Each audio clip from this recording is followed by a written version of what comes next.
السلام علیکم۔ 3 ایسے گناہ جن کا عذاب اللہ موت سے پہلے ہی اسی دنیا میں ضرور دے گا۔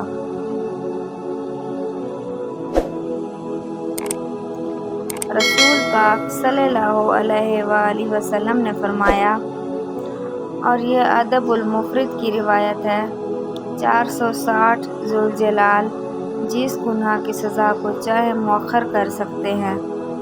تمام گناہوں میں سے یہ بغاوت کا گناہ، نافرمانی والدین کی، اس کا گناہ، رشتہ داروں کے ساتھ قطعاً تعلق کرنا، قطعاً رحمی کا گناہ، موت سے پہلے اللہ ان 3 گناہوں پر انسان کی پکڑ کر لیتے ہیں، باقی گناہوں کو بسا اوقات مؤخر کر دیتے ہیں کہ قیامت میں اس کی سزا دیں گے اور ہو سکتا ہے وہ توبہ بھی کر لے، لیکن ان 3 گناہوں کی پکڑ فوراً ہو جاتی ہے۔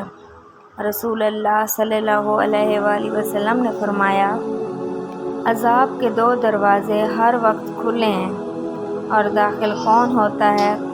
ایک شخص جو بغاوت کرنے والا ہے، اور اس سے پہلے وہ شخص جو والدین کا نافرمان ہوتا ہے۔ وہ عذاب کے دروازوں میں اپنے آپ کو خود ہی لے جاتا ہے۔ کعب الاحبار کہا کرتے تھے، اصل میں اللہ جلدی اس کو عذاب کیوں دیتے ہیں؟ یہ گناہ ہی اتنا بڑا ہے کہ اس کو جلدی ہی عذاب ملنا چاہیے، کیونکہ اس نے اس وفا کو بیچا ہے۔ اللہ ذوالجلال کے بعد جس وفا کی قدر کی اللہ نے تلقین کی ہے، اللہ تعالیٰ نے کائنات میں افضل اور اشرف مخلوق انسان کو بنایا ہے۔ والدین در حقیقت انسان کے دنیا میں آنے کا ذریعہ ہوتے ہیں۔ ہمارا وجود والدین کی وجہ سے ہوتا ہے، اسی لیے اللہ تعالیٰ نے بھی والدین کے ساتھ حسن سلوک کا حکم دیا اور ان کے حقوق کی ادائیگی کی تلقین کی ہے۔ محبت کا جذبہ فطری طور پر بدرجہ اتم والدین کو عطا کیا گیا ہے۔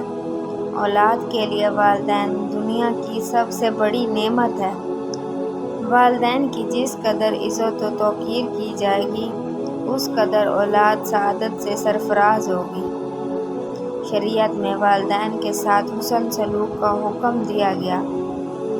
اللہ تعالیٰ کا ارشاد ہے، مذکورہ آیت کریمہ میں اللہ تعالیٰ نے جہاں اپنی عبادت کا حکم دیا، اسی کے ساتھ یہ بھی فرمایا کہ والدین کے ساتھ حسن سلوک کرو اور اف تک بھی نہ کہو۔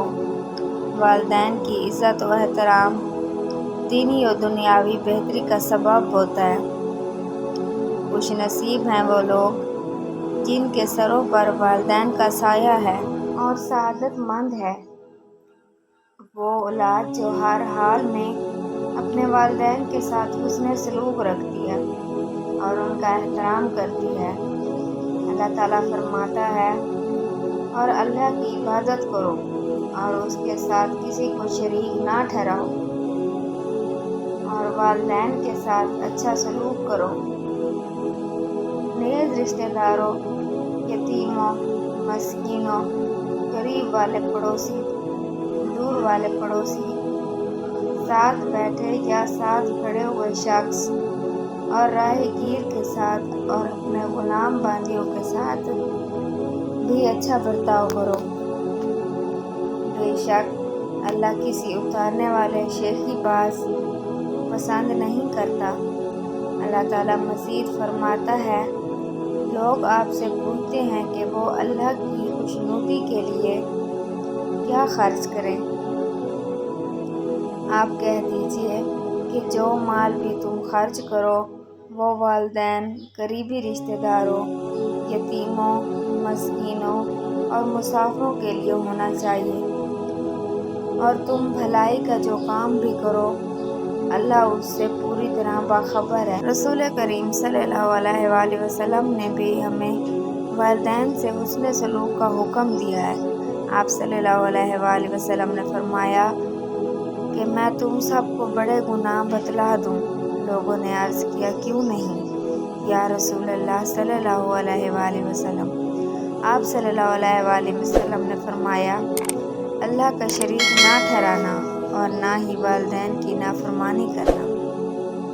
مزید اسلامی معلومات، فرامین، احادیث نبوی، اقوال زرعی کی اچھی ویڈیوز دیکھنے کے لیے ہمارے چینل کو ضرور سبسکرائب کریں اور گھنٹی کے نشان پر کلک کرنا مت بھولیے۔ شکریہ۔